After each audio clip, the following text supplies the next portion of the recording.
परमपूज्य परमात्मा एक सेवक टिमकीच्या वतीने गट नंबर 3 ची चर्चा बैठक महिपाल भाऊ वाटकर यांच्या इथं सुरू आहे। ह्या बैठकीमध्ये सृष्टीचे विधाता, सृष्टीचे रचयिता, सृष्टीचे पालनहार माझे भगवान बाबा हनुमानजी उपस्थित आहे, यांना माझा प्रणाम। तसेच माझे सद्गुरू महान तेगी बाबा धुंदेजी उपस्थित आहे, यांना सुद्धा माझा प्रणाम। तसेच वाराणसी आई उपस्थित आहे, आईला सुद्धा माझा प्रणाम। तसेच मार्गदर्शक ठाकरे काकाजी वैद्यजी उपस्थित आहे, यांना सुद्धा माझा नमस्कार। तसेच वाडी बसमे भाऊ ज्येष्ठ सेवक सेवकिनी बालगोपाळ यांना सुद्धा माझा नमस्कार। हे बैठक 4 तत्व 3 शब्द आणि 5 नियमावर सुरू आहे। जेव्हा मानव दुःखी असतो, परेशान असतो, ह्या मार्गासोबत जुळत असतो आणि त्याला माहीत नसते, एवढंच माहीत असते की ह्या मार्गात गेल्यावर माणसाचे जीवन सुखी होत असते, तर मग तो ह्या मार्गदर्शकाकडे जातो आणि तो अज्ञानतावश मार्गदर्शन जसा सांगतो, अज्ञानतावश जसा मार्गदर्शक जसा सांगतो का ह्या मार्गामध्ये मरावं लागते, तर तो त्याला पूर्णपणे समजत नाही की कसं मरावं लागते। तर ह्या मार्गामध्ये आपल्या अहंकाराला मारावं लागते, कारण की प्रत्येक मानवामध्ये अहंकार आहे। तर तो हो म्हणतो आणि तो वचन देतो, हे भगवान बाबा हनुमानजी, मी 4 तत्व 3 शब्द 5 नियमाने चालीन आणि बाबाच्या आदेशाने चालीन, असा मी सत्य वचन देतो। असा तो वचन देते, पण ते सत्य मर्यादा प्रेमाने तो चालू शकते का नाही चालू शकत हे त्याला तेव्हा माहीत नसते। 4 तत्व 3 शब्द 5 नियमाने चालू शकते का नाही चालू शकत हे त्याला माहीत नसते। तो हळूहळू आपलं जसं जमते तसं तो मार्गाची रूपरेषा समजूनसानी चालत असते। आणि आपण किती हवन केले, किती कार्यक्रम केले, तरी अगर आपण सत्य मर्यादा प्रेम 4 तत्व 3 शब्द 5 नियमाले नाही समजलो तर भगवंत आपल्याला साथ नाही देणार। कारण की हे सत्य मर्यादा प्रेम 4 तत्व 3 शब्द 5 नियम हिऱ्या मोत्यापेक्षा भी महत्वाचे आहे, खूप मोठे आहेत। बाबांना विचार करून सारी हे आपल्याला सत्य मर्यादा प्रेम आणि 4 तत्व 3 शब्द 5 नियम दिले की कम से कम मानव भगवंताले नाही जाणू शकत, तर कम से कम सत्य मर्यादा प्रेम आणि 4 तत्व 3 शब्द 5 नियमाने मी चालला तर तो आपला जीवन सुखमय बनवू शकतो, आपली घरगरस्ती वरती आणू शकतो। आता आपण सगळेच भगवंताला मानतो आणि अनेक वाले भी मानतात, तर माझा अनुभव असा आहे की भगवंताले मानणंच महत्वाचं नाही, जाणणं भी जरुरी आहे। कारण की बाबांना म्हटलं आहे की मेरे में वो है, बाबाचे मार्गदर्शन आहे, मेरे में वो है और सेवक में मैं हूँ। मैं का मतलब और वो का मतलब, बाबा ने बोला है कि मेरे में वो है, वो यानी भगवान, और सेवक में मैं है, मैं का मतलब अहंकार, मैं का मतलब होता है अहंकार। मैंने ऐसा किया, मैंने प्रॉपर्टी बनाया, मैंने वैसा किया, मेरी बीवी है, मेरे बच्चे हैं, तो इस मैं को अपने को ढूंढना पड़ेगा। ये मैं है कौन? और YouTube के ऊपर या कहीं पे भी आपको बहुत सारे मार्गदर्शन मिल जाएंगे हजारों की संख्या में कि ये मैं है कौन। मैं जो बोलने वाला है असलियत में मैं है क्या नहीं अंदर कि नहीं है, इसको बहुत से लोगों ने ढूंढने की कोशिश की है, लेकिन ये मैं मिलता नहीं। ये मैं बाबा ने बताया की भगवत प्राप्ती करता निष्काम कर्मयोग साधण्या करता बाबांनी 4 तत्वे दिले। जेव्हा तुम्हाला भगवत प्राप्ती होते, जेव्हा आत्मसाक्षात्कार होते, तेव्हा सगळ्यामध्ये भगवंत दिसते। कारण की बाबाचे स्वतः मार्गदर्शन आहे।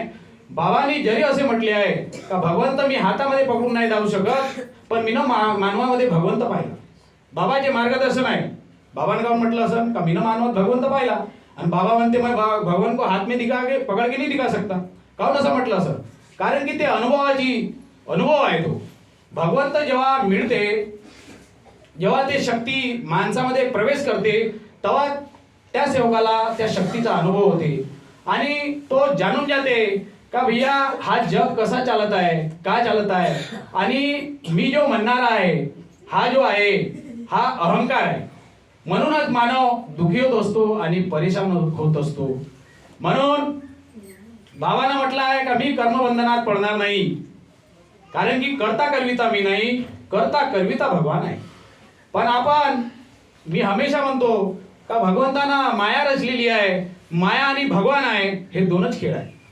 तर आपण मायामध्ये पडलेलो आहोत, म्हणून आपण मैंने ऐसा किया मैंने वैसा किया. पण बाबांना जे आपल्याला भक्ती सांगितली आहे की मर जाऊंगा मिट जाऊंगा की भगवान को मानूंगा, जेव्हा आपण भगवंताले वचन देतो मग भगवंत म्हणते यांना तो वचन दिलाय का मरून जाईन मिटून जाईन की भगवान को मानेंगे.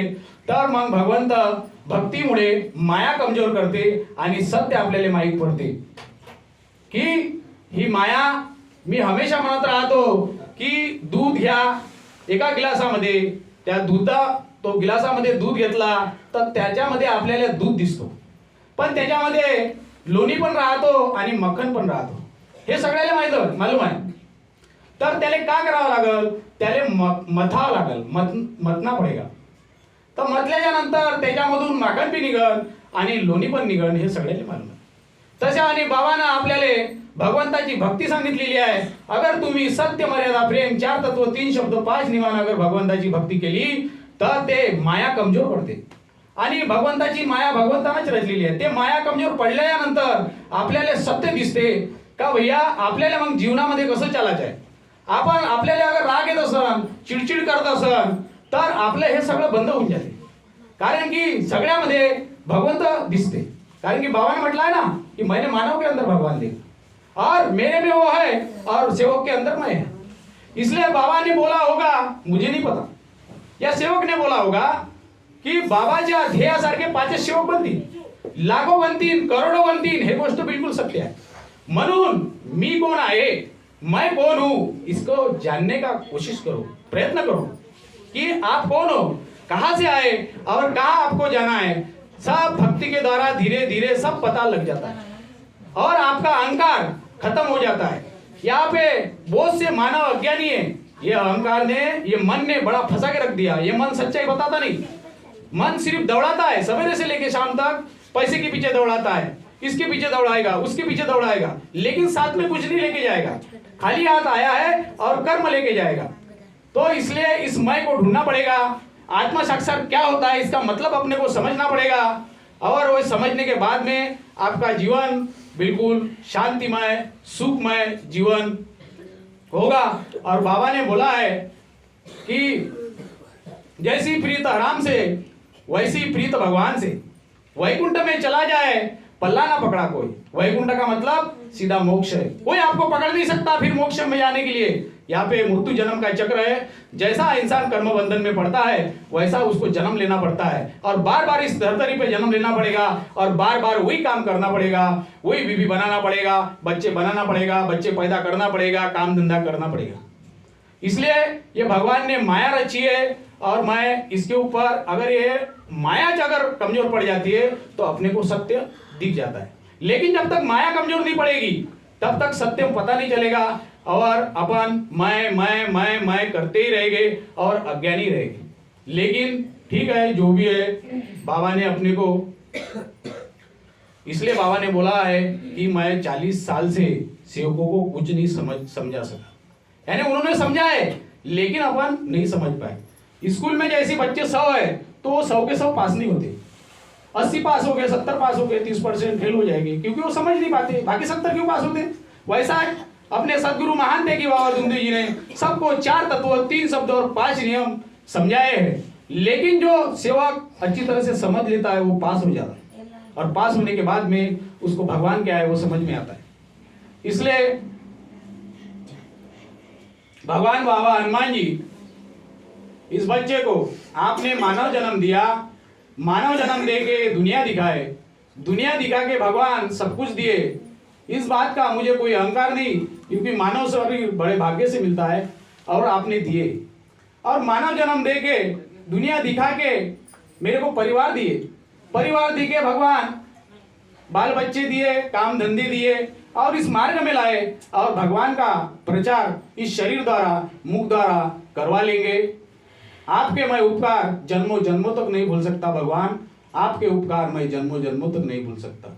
वैसा आज मेरे सदगुरु महान त्यागी बाबा धुंधी जी के उपकार मैं जन्मों जन्मों तक नहीं भूल सकता, और मेरे आई के भी उपकार मैं जन्मों जन्मों तक नहीं भूल सकता, और मेरे मार्गदर्शक और सेवकों के भी उपकार मैं जन्मों जन्मों तक नहीं भूल सकता। और भगवान आपने सब कुछ दिए, तो मैं ऐसा क्यों बोला होगा कि भगवान ने सब कुछ दिया और मैं भगवान का धन्यवाद करता हूँ? क्योंकि भगवान, मैं देखता हूँ किसी को जन्मते बरोबर माँ बाप चले जाते हैं, किसी के अनाथ हो जाते हैं बच्चे, किसी को मकान नहीं रहता, कोई फुटपाथ में रह रहा है, कोई एक पैर से लंगड़ा जन्म लेता है, कोई एक आंख से अंधा जन्म लेता है, कोई बीमार शरीर से बीमार रहता है। इसलिए मैं कहता हूँ भगवान कि मैं आपके उपकार जन्मों जन्मों तक नहीं भूल सकता।